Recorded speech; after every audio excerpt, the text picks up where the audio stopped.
हवा में ताजी जुती हुई मिट्टी की खुशबू घुली हुई थी। यह खुशबू गांव की आत्मा को दर्शाती थी, जहां हर सुबह एक नई उम्मीद लेकर आती थी। गलियों में हंसी गूंज रही थी, बच्चे खेलते, महिलाएं हंसती बोलती और मेले में लोग आनंद लेते। यह हंसी और खुशी गांव की धड़कन थी। गांव की जिंदगी का असली मतलब यही था। यहाँ हर दिन एक नया अनुभव था और हर अनुभव में एक नई सीख। ऐसी जगह जहां रिश्ते खून से भी गहरे होते थे। यहाँ हर त्योहार, हर समारोह एक साथ मनाया जाता था और हर खुशी साझा की जाती थी। जहां पड़ोसी ही परिवार होते थे और परंपराएं पूजनीय। यहाँ हर कोई एक दूसरे की मदद के लिए हमेशा तैयार रहता था। ये वो जगह थी जहां सब आपके नाम से जानते थे। यहाँ हर कोई एक दूसरे का हालचाल पूछता और हर किसी की चिंता करता। ऐसी जगह जहां राज बहुत कम ही छुप पाते थे। क्या ये हर बात, हर खबर जल्दी ही सब तक पहुंच जाती थी। जिंदगी की रफ्तार सरल थी, अनुमानित। यहाँ हर दिन एक सुकून भरी लय में चलता था और हर काम में एक शांति थी। दिन महीनों में बदलते और महीने सालों में। यहाँ समय का माप त्योहारों और मौसमों से होता था। पीढ़ियां एक ही आसमान के नीचे जीती और मरती रहीं। यहाँ हर पीढ़ी ने अपनी कहानियां और अनुभव अगली पीढ़ी को सौंपे। हर मौसम गांव में अपनी एक लय लेकर आता। बुवाई, कटाई, जश्न। हर मौसम का अपना एक महत्व था और हर मौसम में एक नई ऊर्जा। जीवन एक साझा अनुभव था। यहाँ हर खुशी, हर दुख, हर अनुभव साझा किया जाता था। यही गांव की असली खूबसूरती थी। गांव की असली। गांव वालों में राम सिंह का बहुत मान सम्मान था। वो समाज के एक मजबूत स्तंभ थे, हमेशा मदद के लिए तैयार। ऐसा लगता था जैसे उनका दिल सबके लिए प्यार से भरा हो, खास तौर पर अपने भाई की बेटी सुमन के लिए। सुमन एक समझदार और हंसमुख लड़की, अपने चाचा की आंखों का तारा थी। वो उसे अपनी बेटी की तरह मानते थे, उसे ढेर सारा प्यार और तोहफे देते थे। उनका ये रिश्ता गांव वालों के लिए एक मिसाल था। ये भरोसे की बुनियाद पर बना रिश्ता था, या यूं कहें कि सब यही मानते थे। जैसे जैसे सुमन जवान होने लगी, उसकी मासूमियत में एक नई चमक आने लगी। उसकी आंखों में सपने थे और दिल में उम्मीदें। लेकिन राम सिंह के व्यवहार में एक अजीब सा बदलाव आने लगा। पहले जो उनकी आंखों में स्नेह और अपनापन था, अब उसमें एक अजीब सी बेचैनी और असहजता दिखने लगी। उनकी आंखों में जो कभी चाचा का प्यार दिखाती थीं, अब एक अजीब सी चमक दिखाई देने लगी। वो चमक जो सुमन को असहज कर देती थी, लेकिन वो समझ नहीं पाती थी कि क्यों। उनका स्पर्श जो कभी दिलासा देने वाला होता था, अब थोड़ा ज्यादा देर तक रुकने लगा था। सुमन को यह बदलाव महसूस तो होता था, लेकिन वो इसे नजरअंदाज करने की कोशिश करती थी। उनके मजाक जो कभी मासूम हुआ करते थे, अब दोहरे अर्थ लिए होते थे। वो बातें जो पहले हंसी मजाक में कही जाती थीं, अब सुमन को असहज करने लगी थीं। सुमन जो शुरू में इस बदलाव से अनजान थी, उसे अपने वहम समझकर नजरअंदाज कर देती थी। वो सोचती थी कि शायद ये सब उसके मन का वहम है। आखिरकार वो उसके प्यारे चाचा थे, उसके रक्षक। उसने हमेशा उन्हें अपने परिवार का हिस्सा माना था, जो उसकी हर मुश्किल में साथ खड़े रहते थे। उसके मन में उनके लिए प्यार के अलावा कुछ और हो, यह सोचना भी उसके लिए असंभव था। लेकिन अब उसके मन में सवाल उठने लगे थे। क्या ये बदलाव सच में उसके वहम थे या फिर कुछ और? एक मनहूस शाम को भयानक सच्चाई सामने आ गई। राम सिंह ने अपनी विकृत इच्छाओं में बहकर सुमन पर गलत नजर डाली।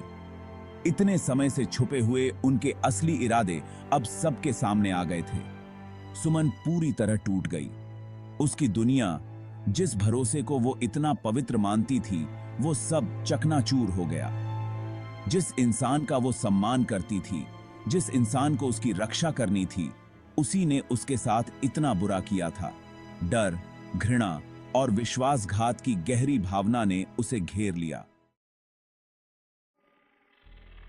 भाग 5, डर का जाल। सुमन ने अपने चाचा से दूरी बनाने की कोशिश की, लेकिन उनकी मौजूदगी दम घूंटने वाली थी। वो अचानक आने लगे। उनकी बातों में धमकियां और चेतावनियां छिपी होती।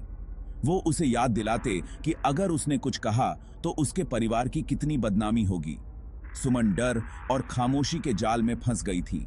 उसकी मासूमियत छीन ली गई थी और वो खुद को अकेला और असहाय महसूस कर रही थी। भाग 6, खामोशी तोड़ना। यह कहानी है एक छोटे से गांव की, जहां परंपराओं और सामाजिक दबावों का बोलबाला है।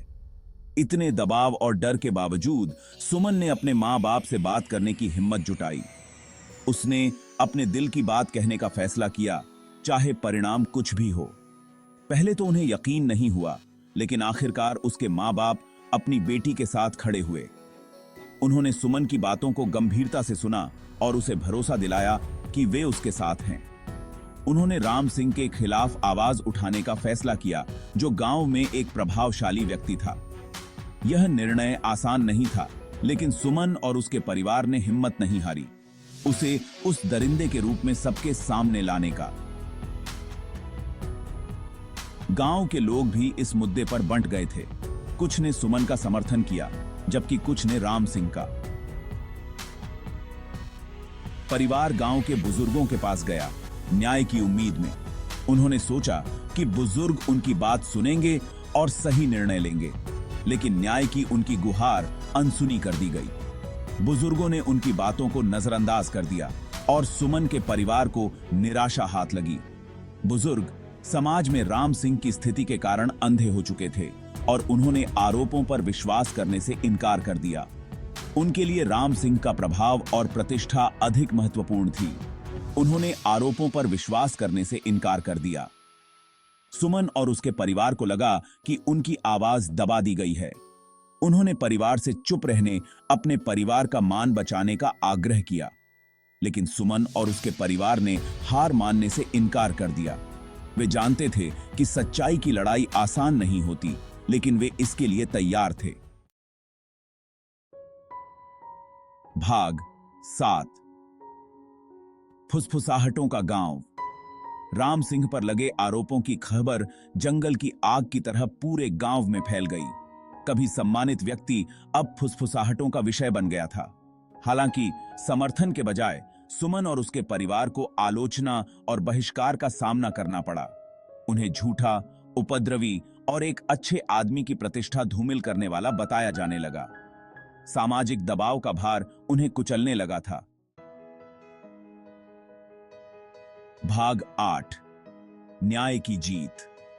गांव की निंदा से बेपरवाह सुमन और उसके परिवार ने कानूनी प्रणाली के माध्यम से न्याय पाने का फैसला किया।